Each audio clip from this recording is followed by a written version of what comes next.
James, welcome back to the channel. So glad you are here. I want to do something a little bit different.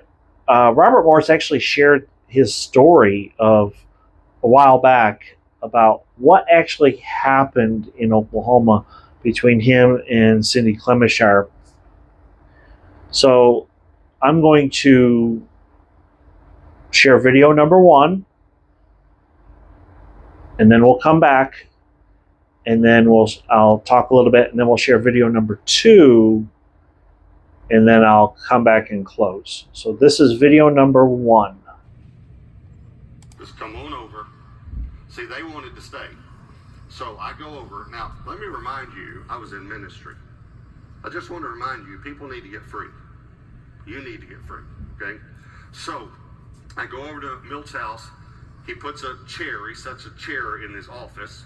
He starts walking around this chair, quoting the Bible, just quoting it. I think it was an hour, but I don't know if it was 15 or 20 minutes. It was a long time, and he's taking authority over the enemy. And then he grabs a chair and he pulls it up and he sits down in front of me and he pats me on the knee like this. And he says, the only person that I've ever met that had more demons than you was James Robison.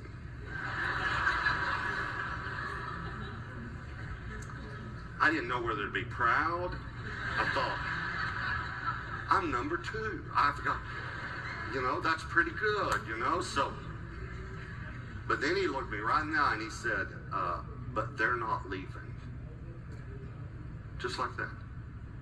Here's my hope to get free. Here's I put my hope in this person that had been praying over all these well-known ministers and they were getting free. And he said, they're not leaving. And I said, well, what do you mean they're not leaving? He said, because you haven't repented. And he said, did you go through that little book? And I said, yeah, I read that little booklet. He said, I didn't ask you if you read it. Did you go through it? He said, did you repent on every one of those little questions? I said, no. He said, you go home, you get that little book, and you repent. You repent before God. You get right with God in these areas. So I said, and then you want me to come back and you'll pray for me? He said, no. He said, I've already taken authority over them. When you repent, they'll leave.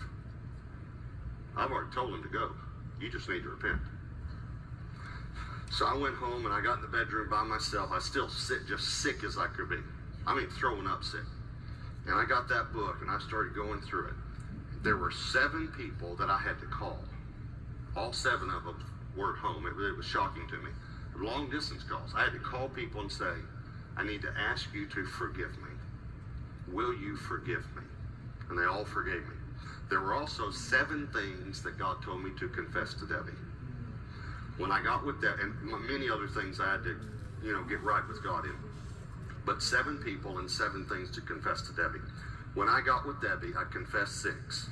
I did not want to confess the 7. I've told you before that I was an immoral person. I was sexually immoral in the early part of our marriage. That was what I did not want to confess. So I confessed 6. I didn't want to confess that. Now, here's what I want you to know. As I confessed, I got healed. I'm talking about physically healed. Okay, so Robert Morris started to share that he had messed up. The interesting thing is he didn't share everything. So I want to play video number 2. If you notice, he shares 95% of what happens here. So let's roll the footage.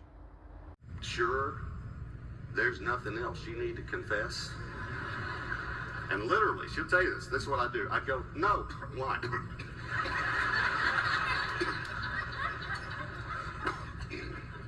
Just like that. And I mean, 2 or 3 days go by, and I'd just be sitting there in the car driving and doing my best. Just like that, she'd say, is there anything? No. No. And a week later, on a Saturday, this was a week later, we were in a hotel. I was about to start preaching a revival. Remember, I used to preach revivals at churches on that Sunday morning. It was dark. We turned the light off. We were just lying there about to go to sleep. And I just started praying. not out loud, just, in my mind, my spirit to the Lord, my heart. And so I just said, Lord, I pray that you'll bless me tomorrow when I preach. And the Lord said, nope. And I said, what? He said, nope. And then I'll never forget this. He said, I'm never going to bless you again when you preach if you don't confess that to Debbie. And then listen what he said. He said, if you're not right with her, you're not right with me. I'll never, ever forget those words. If you're not right with her, you're not right with me. So I said, it's just, again, not out loud. I said, okay, Lord, if you really want me, you ever do that? Let there be a falling star. We do all sorts. After he told us 10 times, if you really want me to, then let a red car come, So it's just the stupidest things that we do. I said, Lord, if you really want me to do this, then let her ask me one more time. Now, it's dark. This is all internally my thoughts. Right then, she can tell you this. She turned and said to me, are you sure that there is nothing else you need to confess to me?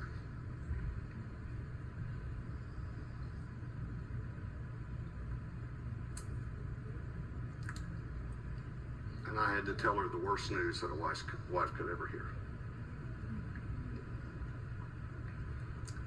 But God sent a miracle in our marriage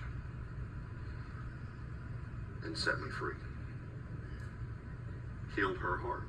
He can do that too, because it broke her heart. But he set me free.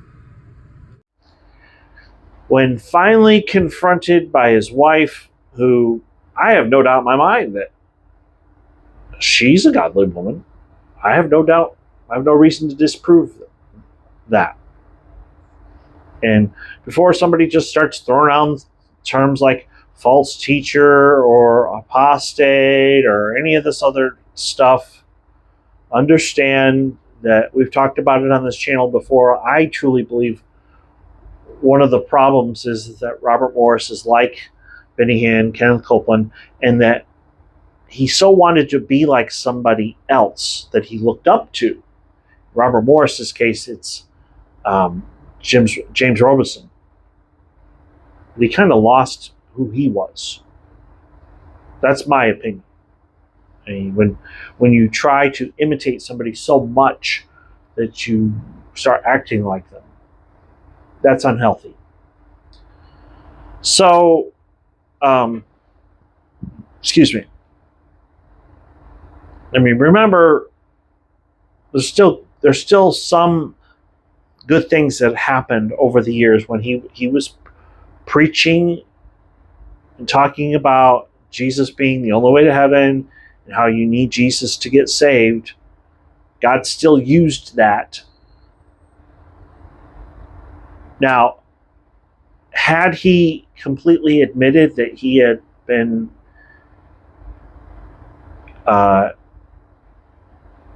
in a physical relationship with a 12-year-old, would he still be in ministry? I don't know.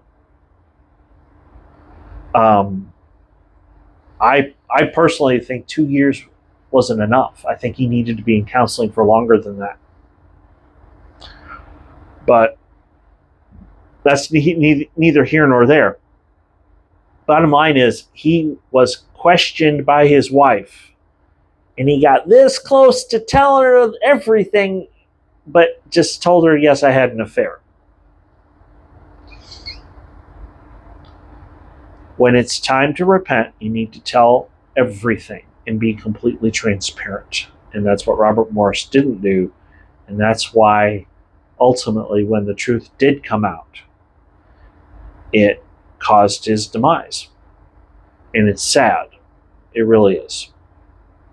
So, keep Gateway Church in your prayers. I truly believe there are a lot of people in those pews that love the Lord. They want to do what's right. They may believe some things that I don't agree with, but the main thing is, here's an opportunity to do what Joachim Lundquist said and that is to fix your eyes on Jesus. And I think this is an opportunity Gateway Church could actually become more mainstream and more orthodox in their theology, and that would be a really good thing. So, anyway, if you are new, please hit like and subscribe. I do want to thank you for being here. Thank you so much for watching. Big thank you to the new people. So, if you have not, please go to TED.com. I want to, with every fiber of my being, fight against not just clergy sexual abuse, but clergy misconduct. And I want to get the word out on how we can prevent it in the future. How ordinary people in the pews, in the chairs, in the congregations can put an end to clergy misconduct once and for all. Because if we, the people, when we see something wrong, we say something. Well, one or two things is going to happen. Either that clergy person is going to repent and stop doing the bad stuff, or two, they'll be exposed as a wolf, and they need to go bye-bye. So thanks for watching, and I will see you tomorrow.